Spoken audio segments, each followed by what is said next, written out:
So I am not gonna lie Indian 2 में जो भौकांडी करी थी शंकर साहब ने, उसके बाद इस मूवी के लिए मैं जेन्युइनली दिल से एक्साइटेड तो था कि आखिरकार ऐसा किया क्या होगा, स्पेशली ये जानने के बाद कि इस मूवी को उन्होंने इंडियन 2 और इंडियन 3 के साथ में ही बना मारा। मैं बात कर रहा हूँ रामचरण की मूवी गेम चेंजर की, जो कल ही रिलीज हुई है। और सबसे पहले हल्के फुल्की समरी से शुरू करते हैं। ये मूवी फॉलो करती है रामचरण के कैरेक्टर राम को, जो कि एक आईपीएस ऑफिसर है, फिर उसके बाद एक आईएएस ऑफिसर है, फिर उसके बाद ऑलमोस्ट एक सीएम है, फिर वो ना बनकर इलेक्शन कमीशन का ऑफिसर है, और फिर उसके बाद कुछ और भी। आई डोंट नो ऑनेस्टली इसके बारे में मैं और क्या बताऊं और इसको कैसे एक्सप्लेन करूं आपको, क्योंकि मूवी की कहानी बस यही है कि ये बंदा करप्शन को रोकना चाहता है और उसके लिए ये अपने अंदर के एंगर को चैनलाइज करने की कोशिश करता है और ये डिफरेंट जॉब्स को पकड़ता जाता है। और एज एक्सपेक्टेड इसके रास्ते का सबसे बड़ा कांटा है इसका ऑपोजिशन पार्टी के मिनिस्टर का भाई, जो मतलब सारी चीजों को रोकने की कोशिश कर रहा है। आप कौन किसको रोक पाता है, कौन किसको नहीं रोक पाता, ये अगर आपको अपने ब्रेन सेल्स डिस्ट्रॉय करने हैं तो जाकर के पिक्चर को देख सकते हो। लेकिन मैं बात करना चाहूंगा शंकर साहब के डायरेक्शन के ऊपर। सबसे पहले तो इस मूवी के बारे में मैंने 2-3 चीजें ऑब्जर्व करी। सबसे पहले तो ये चीज कि इस मूवी का कोई भी शॉट 2 या 3 सेकंड से ज्यादा लंबा है नहीं। मतलब एक लंबे टेक को लेने की कोशिश ही नहीं करी इन लोगों ने, और अगर लिया भी होगा तो उसको एडिट में काट काट के दिखाया है हम लोगों को। मतलब एक शॉट आता है 3 सेकंड का या 2 सेकंड का, उसके बीच में कोई और शॉट फंसा दिया, फिर वो पहले वाला शॉट कंटिन्यू होता है। तो this is how this movie works. Plus अगर कोई लोग बैठकर कन्वर्सेशन कर रहे हैं तो कैमरा स्टेबल नहीं है। लाइक ऐसा भी नहीं लेगा, वो आगे पीछे जाता है, जैसे हम लोग वो रील्स में डांस करते हुए देखते हैं लोगों को। So that is how the camera moves in conversations as well. मतलब अगर कोई किसी को कुछ बोल रहा है तो वो ऐसे कैमरा उसकी तरफ लेके जाते हैं, फिर पीछे करते हैं, जो मुझे देखने में थोड़ा अजीब लग रहा था। लेकिन ये परफेक्टली रेजोनेट कर जाता है शंकर साहब के उस स्टेटमेंट के साथ, जब उन्होंने बोला था कि उन्होंने इस मूवी को इस फॉर्म में शूट किया है कि जैसे लोगों का अटेंशन स्पैन कम हो गया तो वो रील्स के फॉर्म में दिखाना चाहते हैं। That is how it is made. Movie film making के किसी रूल को फॉलो नहीं करती, 2/3 का रूल गया। और इसके भी ऊपर से बहुत सारे स्लो मोशन शॉट्स हैं, मतलब बहुत सारे स्लो मोशन शॉट। कोई दौड़ के आ रहा है स्लो मोशन, कोई चल के आ रहा है स्लो मोशन, कोई खाना खा रहा है स्लो मोशन, कोई नीचे गिर रहा है स्लो मोशन, कोई नींद में सो रहा है स्लो मोशन। और जब ये मूवी स्टार्ट हुई तो मुझे इनिशियली लगा कि शायद मैं किसी फर्स्ट पार्ट का सीक्वल देख रहा हूँ, मतलब गेम चेंजर का कोई पहला पार्ट होगा, क्योंकि मुझे ऐसा लगा कि बीच में से कहानी शुरू हो रही है। बिकॉज हमको कहानी का एक बहुत बड़ा पार्ट दिखाया ही नहीं जाता। आई थिंक कि शंकर साहब जितने मेटिकुलस वो हैं अपनी शूटिंग और फिल्म मेकिंग को लेकर, उन्होंने मे बी उसको शूट करके रख लिया हो, लेकिन इंडियन 2 के पूरे कांड होने के बाद ही रियलाइज की मूवी को थोड़ा सा छोटा करने की जरूरत है, बिकॉज ये वाली भी बहुत लंबी बन जाएगी। तो उन्होंने रामचरण के कैरेक्टर का जो आईपीएस वाला पार्ट है वो पूरी तरह से मूवी से बाहर कर दिया। No, this is just me speculating. मुझे इस बात का कोई अंदाजा नहीं है कि उन्होंने शूट भी किया था या नहीं, लेकिन मैं अंदाजा लगाने की कोशिश कर रहा हूं बस।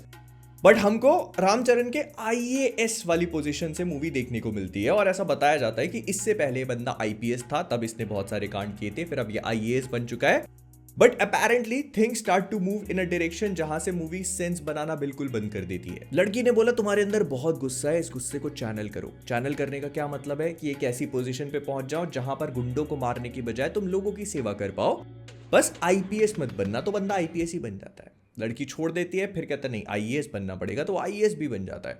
एग्जाम क्रैकिंग जिसके लिए लोग अपनी पूरी जिंदगियां लगा देते हैं, उसको इतना हलवा पुड़ी की तरह प्रेजेंट किया गया है कि मैं क्या ही बताऊं। लेकिन फिर सीक्वेंस और भी ज्यादा चेंज होती है और आखिरी में ये बंदा इलेक्शन कमीशन का हेड बन के नजर आता है।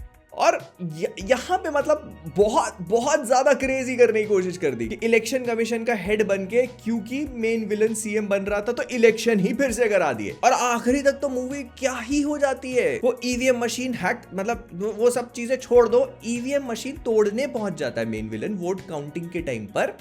तो भाई साहब जेसीबी से उसको, मतलब भाई इट गोज एब्सोल्युटली क्रेजी। लेकिन ना इस पूरी मूवी को देख के मुझे ऐसा लगा कि ये कुछ नया नहीं देख रहा हूं मैं, इसको पहले भी देख चुका हूं।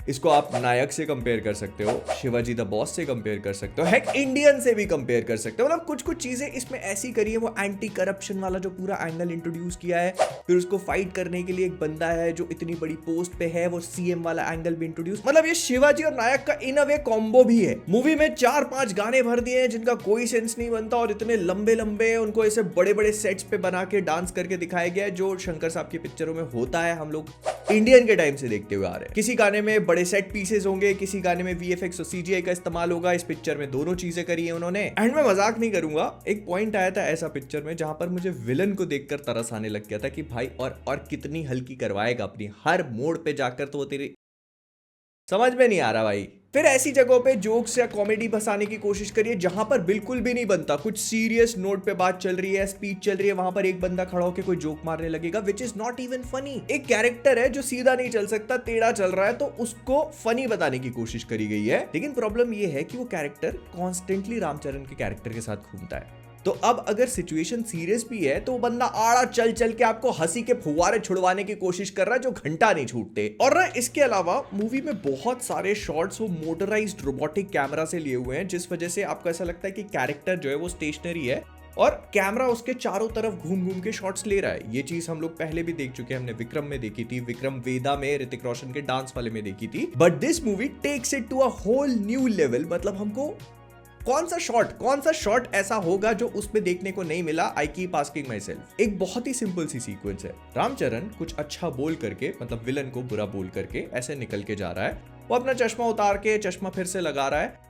इस चीज को उस कैमरे से ऐसे दिखाने की कोशिश करिए जैसे पता नहीं कितना बड़ा पहाड़ तोड़ लिया है। एंड चलो आपने 2-3 बार किया, इट लुक्स कूल क्योंकि कुछ नया देखने को मिल रहा है। हर 10 मिनट में जब वही चीज होने लगती है तो वो बहुत ज्यादा रिपीटेटिव फील होता है। तो कुल मिला के गेम चेंजर मुझे एक बहुत ही एवरेज भी नहीं बोलूंगा मैं इसको, मतलब मुझे खराब मूवी लगी जिसमें इन लोगों ने कोई प्लॉट घुसाने की कोशिश करी but it doesn't make sense. Emotional angle है लेकिन क्योंकि हम कैरेक्टर से वही कनेक्शन फील नहीं कर पाते तो हमको इमोशनल भी फील नहीं होता। और अगर कुछ इमोशनल होने भी वाला है ना तो हमको पहले से पता है, because we have seen it in more than a dozen movies. इतनी सारी पिक्चरों में यही सेम प्लॉट देख लिया है कि आपको लगता है अच्छा अब ये होगा फिर ये होगा, लगता है जल्दी जल्दी कर लो ना। इनफैक्ट वो बहुत जल्दी करने की कोशिश भी कर रहे हैं, इतना जल्दी कि मूवी के किसी प्लॉट को एक्सप्लेन करने के लिए वो बोलते तक नहीं है, टेक्स्ट लिख देते हैं। और ना मैं जानता हूं आई गेट कैरिड अवे जब मैं मूवीज के बारे में बात करता हूं, बट मुझे ऐसा लगता है कि जब आप इतना पैसा खर्च करके कोई चीज बना रहे हो तो why make the same thing over and over again जो 1000 बार लोगों ने देख रखी है। Instead make something new and interesting जो लोगों को कुछ यूनिक फील हो। आपके पास जब इतनी टेक्नोलॉजी है, आप इतना क्रिएटिवली चीजों को कर सकते हो, तो व्हाई नॉट डू दैट। और इन अ वे अगर सोचा जाए तो ऐसा नहीं है कि कुछ यूनिक देखने को नहीं मिलता, कुछ नया देखने को नहीं मिलता। हम लोग इतने सारे रीमेक्स देख चुके हैं कि किसी मूवी को उठा करके उसका रीमेक बना दिया जाता है, या फिर ये भी देख चुके हैं कि कोई मूवी है उसके किसी सीन को या किसी सीक्वेंस को या पूरी स्टोरी लाइन को उठा करके एज इट इज बना दिया गया है इंस्पिरेशन बोल करके। लेकिन ये मूवी जो नया करती है वो ये है कि ये अपनी ही पुरानी मूवीज जो इन्होंने खुद की पिक्चरें बनाई है पुरानी, उन्हीं को रिसाइकिल कर लेती है। लेकिन देखो तुम भी समझदार हो, जानते हो क्या करना है, लाइक करने की बात करो, लाइक और सब्सक्राइब भी करना, दोनों चीजें।